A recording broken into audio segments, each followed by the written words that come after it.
బుచ్చిరెడ్డిపాలెం మున్సిపాలిటీలోని ముంబై జాతీయ రహదారి విస్తరణ కోసం 14.40 కోట్లు విడుదల అయ్యాయని, త్వరలోనే పనులు ప్రారంభిస్తామని చైర్పర్సన్ మోర్లా సుప్రజా మురళి తెలిపారు.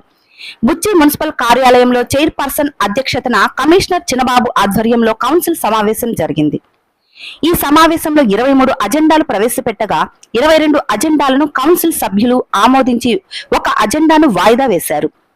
మున్సిపాలిటీ షెడ్ లో ఉన్న స్క్రాప్ ను కొందరు ఉద్యోగస్తులు అమ్ముకుంటున్నారని vice chairman Shivakumar Reddy chairperson commissioner దృష్టికి తీసుకువెళ్లారు. అంతేకాక మున్సిపాలిటీకి చెందిన సెప్టిక్ ట్యాంకర్ ను చలనా కట్టకుండా వాడుకుంటున్నారని ఆరోపించారు. కొందరు మున్సిపల్ ఉద్యోగులు కార్యకలాపాలలో చేతివాటం చూపిస్తున్నారని ఆరోపించారు. దీనిపై కమిషనర్ చిన్నబాబు స్పందించి లిఖితపూర్వకంగా ఫిర్యాదిస్తే వారిపై చర్యలు తీసుకుంటాము అన్నారు. ఈ సందర్భంగా చైర్పర్సన్ మోర్లా సుప్రజా మురళి మాట్లాడుతూ పట్టణంలో 3 కిలోమీటర్ల మేర సీసీ రోడ్లు, డ్రైనేజీ, ఫుట్పాత్లు ఏర్పాటు చేస్తామన్నారు. కేంద్రం నుండి నిధులు మంజూరు చేయించిన ఎంపీ వేమిరెడ్డి ప్రభాకర్ రెడ్డికి, ఎమ్మెల్యే వేమిరెడ్డి ప్రశాంతి రెడ్డికి పట్టణ ప్రజల తరఫున ఆమె కృతజ్ఞతలు తెలిపారు. మీద కొన్ని ఆరోపణలు చేశారు. అంటే స్క్రాప్ అమ్మేశాడు, నెక్స్ట్ లెట్రిన్ ట్యాంక్ చలనాలు కట్టలేదు, ఈ విధంగా ఒక ఉద్యోగం మీద కొన్ని ఆరోపణలు అయితే చేశారు. దీని మీద చర్యలు ఏంటి?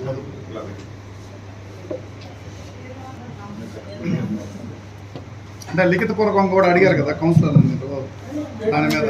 ఈనాటి అత్యవసర సమావేశంలో గౌరవ కౌన్సిలర్ అయినటువంటి మన శివారెడ్డి గారు, వైస్ చైర్మన్ గారు, మన ఆఫీస్లో ఉన్నటువంటి ఒక ఉద్యోగి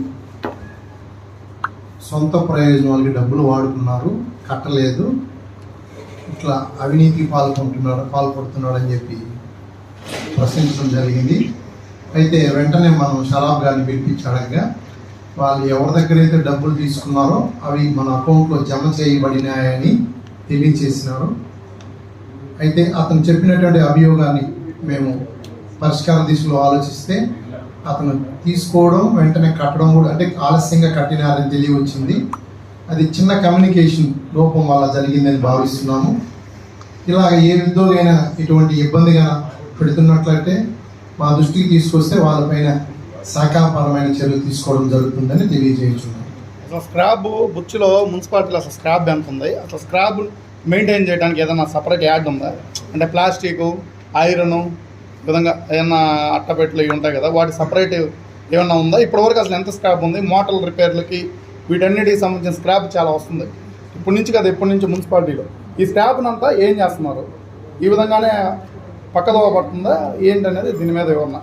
మాది కొత్తగా ఏర్పడినటువంటి మున్సిపాలిటీ, దీంట్లో స్క్రాప్ అనేది అంత ఎక్కువ ఏమి ఉండదు. ఎందుకంటే గతంలో మాదిరిగా మనం ఐరన్ పైపులు వాడట్లేదు కాబట్టి పీవీసీ పైపులే వాడుతున్నాము. పైగా మీకు చెప్పినటువంటి ఉద్యోగి శానిటేషన్ విభాగంలో పనిచేస్తున్నటువంటి ఉద్యోగి, ఆ శానిటేషన్ విభాగంలో చెప్పుకోదగ్గటువంటి స్క్రాప్ ఏమి ఉండదు. స్క్రాప్ అంటే మీరనే దాంట్లో చెప్పినట్లయితే ఆ రోజు వచ్చినటువంటి చెత్తలో వచ్చినటువంటి ఏదైనా పరికరాలు ఉండొచ్చు. అయితే మనకు మెటీరియల్ రికవరీ సంబంధించిన విభాగం కూడా ఉంటుంది, దేనికి అక్కడ వేరు చేయడం జరుగుతుంది. ఇప్పటికైతే మేమైతే స్క్రాప్ శాఖాపరంగా ఏమి అమ్మలేదు, అమ్మదగ్గ స్క్రాప్ మా దగ్గర లేదు కాబట్టి నేను ఈరోజు కూడా పొద్దున్నెళ్ళి పరిశీలించాను. కొన్ని రేకులు, కొన్ని టైర్లు ఉన్నాయి, టైర్లు కూడా అమ్మేసి చలనా కట్టమన్నాను.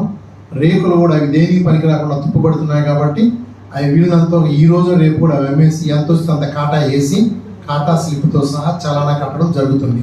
అంతేగాని మీకు చెప్పండి మా అక్కడ పైపులు స్క్రాపులు కానీ మోటార్ స్క్రాపులు కానీ ఏమీ లేవు. దానికి మన వెహికల్ షెడ్లో మీరు వెళ్ళి పరిశీలించుకోవచ్చు, ఎవరైనా వెళ్ళొచ్చు, ఎవరైనా చూడొచ్చు. నేను ఈరోజు పొద్దున కూడా వెళ్ళి పరిశీలించాను. టైర్లు పనికి రాని పాత టైర్లు ఉన్నాయి, గతంలో వాడి పడేసినటువంటి రేకులు ఉన్నాయి, పల్చాట్ రేకులు, అవి మళ్ళీ రెండోసారి ఉపయోగించడానికి వీలు కానటువంటి పరికరాలు. అయినా కూడా పొద్దున శానిటేషన్ సిబ్బందికి ఆదేశించారు, మౌఖికంగా ఆదేశించారు, అవి వెంటనే అమ్మేసి ఎంతో అంత మన ట్రెజరీలో జమ చేయమని చెప్పి. అంటే ఇప్పుడు మీ దృష్టికి వచ్చింది కాబట్టి దీని మీద విచారణ చేపట్టి నిర్ణయం తీసుకుంటారా, మీరే లేదని చెప్పేస్తున్నారా? మీరు ఇప్పుడు చెప్పారు, మీరు అడగక ముందే నేను పొద్దున్న వెళ్ళి చూస్తున్నాను. నేను కౌన్సిలర్లు అడిగారు కదా, దాని మీద విచారణ చేపట్టే పరిస్థితులు ఏమైనా ఉన్నాయా? లేవు. అందరం ముందే సభాముఖంగా వాళ్ళు తెలియజేస్తున్నాము. మీకు ఏదైనా తెలిస్తే మాకు రాతపూర్వకంగా ఇచ్చిన, లిఖితపూర్వకంగా ఇస్తే దానిపైన శాఖాపరమైన చర్యలు తీసుకోవడం జరుగుతుంది. Okay sir, thank you. అందరికీ నమస్కారం. ఈరోజు బుచ్చిరెడ్డిపాలెం మున్సిపాలిటీలో ఉన్నటువంటి మున్సిపల్ ఆఫీస్ నందు అత్యవసర సమావేశం ఏర్పాటు చేసుకోవడం జరిగింది. ఈ అత్యవసర సమావేశానికి విచ్చేసినటువంటి మున్సిపల్ కమిషనర్ గారికి, గౌరవ వైస్ చైర్మన్ ఇద్దరికి, గౌరవ వార్డు కౌన్సిలర్లకు, కోఆప్షన్ సభ్యులకు, ఆఫీస్ సిబ్బందికి మరియు మీడియా మిత్రులకి నా హృదయపూర్వక నమస్కారాలు. ఈ అత్యవసర సమావేశంలో మొత్తం 23 అజెండాలను పెట్టడం జరిగింది. ఈ 23 అజెండాల్లో 22 అజెండాలను మాత్రం ఆమోదించడమైనది. కౌన్సిలర్లు అందరూ ఏకగ్రీవంగా 22 అజెండాలను ఆమోదించడమైనది. ఒక అజెండా మాత్రం వాయిదా వేయడం జరిగింది. అది బుచ్చిరెడ్డిపాలెం మున్సిపాలిటీలో ఉన్నటువంటి అంబేద్కర్ భవనం గురించి. ఆ విషయం మీద కౌన్సిల్తో చర్చించి నెక్స్ట్ మీటింగ్లో ఆ అజెండాను ఏర్పాటు చేయడం జరుగుతుంది. ఈ అన్ని అజెండాలను ఏకగ్రీవంగా ఆమోదించినందుకు వైస్ చైర్మన్లకు, కౌన్సిలర్లకు, కోఆప్షన్ సభ్యులకు అందరికీ కూడా హృదయపూర్వక ధన్యవాదాలు తెలుపుకుంటున్నాను. అదేవిధంగా బుచ్చిరెడ్డిపాలెం మున్సిపాలిటీని చాలా వేగంగా అభివృద్ధి చేస్తున్నటువంటి గౌరవ ఎంపీ వేమిరెడ్డి ప్రభాకర్ రెడ్డి గారికి, కోవూరు శాసనసభ్యురాలు శ్రీమతి వేమిరెడ్డి ప్రశాంతి రెడ్డి గారికి ప్రత్యేక ధన్యవాదాలు తెలుపుకుంటున్నాను. మన బుచ్చిరెడ్డిపాలెం మున్సిపాలిటీలో ఉన్నటువంటి నేషనల్ హైవే రోడ్డుకి సుమారు 3 కిలోమీటర్లు రోడ్డుకి ఇరువైపులా శాశ్వత పరిష్కారంగా డ్రైవ్ మరియు ఫుట్పాత్ మరియు సీసీ రోడ్లు ఏర్పాట్లు చేయడం కొరకు మన ఎంపీ వేమిరెడ్డి ప్రభాకర్ రెడ్డి గారు, ఎమ్మెల్యే వేమిరెడ్డి ప్రశాంతి మేడం గారు కేంద్ర ప్రభుత్వంతో మాట్లాడి 14,40,00,000 రూపాయల నిధులను తీసుకురావడం జరిగింది. అతి త్వరలో పనులు ప్రారంభమవుతాయి. అందుకు ఎంపీ వేమిరెడ్డి ప్రభాకర్ రెడ్డి గారికి, ఎమ్మెల్యే వేమిరెడ్డి ప్రశాంతి మేడం గారికి బుచ్చిరెడ్డిపాలెం మున్సిపాలిటీ ప్రజల తరపున, కౌన్సిల్ తరపున ప్రత్యేకంగా ధన్యవాదాలు తెలుపుకుంటున్నాను.